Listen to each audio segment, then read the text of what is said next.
మా నాన్నగారికి మాకు ప్రింటింగ్ ప్రెస్ ఉంది. అక్కడ దొంగతనం అయిపోయింది. ఎలా అంటే మరి పగబట్టేసి తీసుకెళ్ళిపోయారు. ఎవరు పగబట్టి ఉంటారు? ఎవరు అంటే ఒకటి పార్ట్నర్ మీద కొంచెం అనుమానం వచ్చింది. ఓహో, కలిపి పార్ట్నర్స్ ఉండేవారా? అనుమానం వచ్చి పార్ట్నర్ మీద కంప్లైంట్ ఇచ్చాం. కంప్లైంట్ ఇస్తే ఎవరు పలుకురు. కలెక్టర్ ఆఫీస్కి వెళ్ళి కలెక్టర్ గారికి చెప్పుకుంటే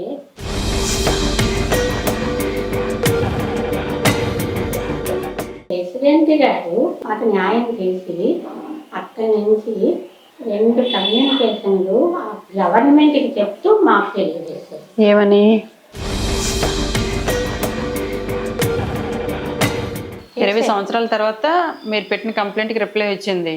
మీరు ఈలోగా వయసు కూడా అయిపోయింది. ఇది నాకు జీవితానికి ఏంటి ఆధారం?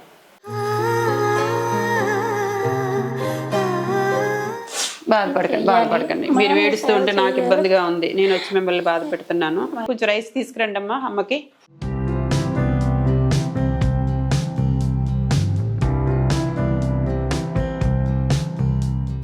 $15,000 ఇస్తున్నాను. చాలా సంతోషం. ఎన్నో కార్యక్రమాలు మీరు చేసుకుంటూ వస్తున్నారు. ఇలాగా జన్మ ధన్యం చేసుకుంటున్నారు. ఇంకెంతకన్నా ఇంకేం చెయ్యాలి? మానవ జన్మ ఎత్తినందుకు ఇలాగా సాగిపోవాలి, ఎప్పటికీ ఇలాగ సాగిపోవాలని నా ఆకాంక్ష. తప్పకుండా తల్లి, మీ దీవెనలు ఎప్పుడు నాకు వెన్నంటే ఉంటాయి. 15,000 రూపాయలు తల్లి తీసుకోండి. సంతోషంగా ఉండండి. ఈ చిరునవ్వు చెరగనివ్వకండి, ఇకపైన చెరగదు.